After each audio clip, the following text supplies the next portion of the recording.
வாழ்க தமிழ்நாடு, வாழ்க மனிதநேயம். நேற்று நான் ஒரு நியூஸ் ஒன்று படித்தேங்க. இந்த புதிய தலைமுறை இருக்காங்கல்ல, அவங்க ஒரு நியூஸ்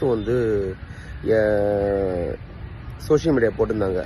ஆனால் ஒரு விஷயம் மட்டும், சதா காலமே அவங்கள இந்த விலங்குகளை எதிர்க்கிற மாதிரி நியூஸ் போகிறது தான் அவங்களுக்கு எப்பயுமே தினந்தோறும் அவங்களுக்கு வாடிக்கையாக ஆயிடுச்சு. ஓகே, முதல்ல ஃபர்ஸ்ட் ஆஃப் ஆல் சுப்ரீம் கோர்ட்டோட தீர்ப்பை எல்லாருமே மதிக்கணும். நான் கண்டிப்பாக மதிக்கிறேன், ஓகேங்களா. அதில் அவங்க என்ன போட்டிருந்தாங்கன்னா, இந்த மாதிரி அந்த நாய்கள் இருக்குல்ல, அதில் ஒரு சில நாய்கள்லாம் வயலண்ட்டாக இருக்கும் இல்லையா, அந்த மாதிரி நாய்களை மருத்துவர் உதவியுடன் அதை கருணை கொலை பண்ணலாம் போட்டிருக்காங்க, ஓகேங்களா. ஓகே, சுப்ரீம் கோர்ட் நீதிபதி அவர்களுக்கு இது உண்மையான நியூஸா இல்லை இது பொய்யான நியூஸா தெரியல. அப்படி பொய்யான நியூஸா இருந்தால் கண்டிப்பாக சுப்ரீம் கோர்ட்டை அவங்க அவமதிக்கிறாங்க தான் அர்த்தம். அதனால அவங்களுக்கு என்ன தண்டனையோ கண்டிப்பாக அந்த புதிய தலைமுறைக்கு கண்டிப்பாக நீங்கள் கொடுத்து தான் ஆகணும்.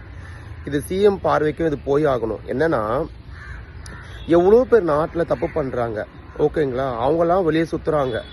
ஆனால் இந்த நாய்களை கருணை கொலை பண்ணுன்றது ஒரு மோட்டிவேஷனோட இந்த புதிய தலைமுறை இப்படி எப்போ பார்த்தாலும் இந்த சதா காலமும் எல்லா சோஷியல் மீடியா நாய்களை பற்றி கேவலமாக பதிவு பண்ணுவாங்க வராங்க. இது நான் சொல்கிறேன், அதுவும் 5 அறிவில் ஒரு பிராணி தானே. ஒருவேளை இந்த புதிய தலைமுறை சேனல் நடத்துகிறாருல, அவருக்கும் நாய்க்கும் ஏதாவது பிரச்சனையா ஒன்றும் புரியல. நான் இன்னொரு விஷயத்த நான் பதிவு பண்ணுறேன். சிஎம் அவர்களே, என்னுடைய கோரிக்கையை தயவு செய்து இதை எடுத்துக்கோங்க. யாராவது இது பார்த்தீங்கன்னா கண்டிப்பாக ஷேர் பண்ணுங்க. எத்தனையோ மாடுகள், பசு மாடுகள் பார்த்தீங்கன்னா பாவம், இந்த ஹார்மோன் ஊசி எங்கே கிடைக்குது? ஃபஸ்ட்டு நீங்கள் போதை பழக்கத்தை தடுத்து நிப்பாட்டுறீங்களா? மனிதர்களுக்கு கேடு விளைவிக்க கூட சொல்லிட்டு போதை பழக்கத்தை நீங்கள் தடுத்து நிப்பாட்டுறீங்களே. அதே மாதிரி இந்த மாட்டுக்கு பால் கறக்கிற இந்த ஹார்மோன் ஊசி எங்கேருந்து வருது? தயவு செய்து அது எங்கேருந்து, இந்த மாஃபியா எங்கே இருக்காங்க அவங்கள கண்டுபிடிங்க தயவு செய்து.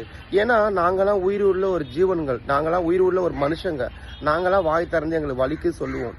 ஆனால் இந்த ஊசி எங்கேருந்து கிடைக்குது? இது எப்படியும் அந்த மாடுகள் செலுத்துறாங்க. அந்த ஊசி போட்ட 5 நிமிஷம் 2 நிமிஷத்துக்குள்ள அந்த காம்பு பெருசாகி பால் கறக்குறாங்க. ஏன் இது தமிழ்நாட்டில் சென்னையில் பயங்கரமா, ஏன்னா கிராமத்தில் நிறைய புற்கள் இருக்கும், நிறைய இருக்கும். இங்கெல்லாம் பிளாட்லாம் போட்டு எல்லாம் வித்தாச்சு. இங்கே மரங்கள் எதுவுமே கிடையாது. ஏதோ குப்பையில் இருக்க பேப்பரை துண்டு வருது. அதை சாப்பிட்டு வரும்போது இந்த மாடுகளுக்கு என்ன சத்து இருக்க போகுது? அது சத்து இல்லாத மாடுகளுக்கு தினந்தோறும் நான் வேணா அந்த வீடியோ கூட உங்களுக்கு எடுத்து அனுப்புறேன். என்கிட்ட அந்த வீடியோ இருக்குது. தினந்தோறும் காலையில் கழுத்துலையும் இல்லை பேக் சைட்லையும் அந்த ஊசி போட்டு அது மூலயமா அந்த பாலை கறந்து அந்த மாடு அங்கேயே விட்டு போயிடறான். தண்ணி குடிக்கதா தெரியல, சாப்பிட தெரியல, அப்படியே விட்டு போயிடறான். தமிழ்நாடு அரசு கண்டிப்பாக இதுக்கு ஒரு வன்மையான சட்டத்தை போடணும். எவனையோ குண்ட சட்டத்தை தூக்கி போடுறீங்க.